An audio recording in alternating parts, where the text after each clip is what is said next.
So all four of these eyes are doing 30 amps on a 110 circuit. Is it 110 or 220? 220. 220 circuit. Goodness. You got 30 on one and about 40, 42 on the other.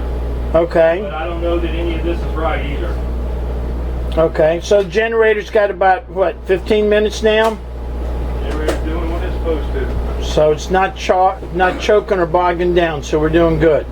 Generator's doing what it's supposed to. I'm going to start the lights on. All the switches are on. You want to leave these things hot? Yeah. Okay, I'll stand here and watch them. Stand here and watch. Lights. These are 12 volt. They're on a switch. Those are 110 in there? Those are 110. Oh, okay. So what do we have? 23 kW. You're trying to load it down? Yes. Okay.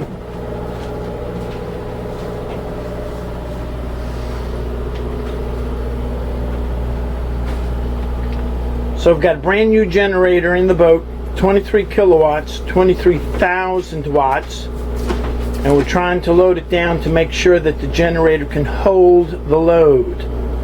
This is important for warranty testing on a brand new generator.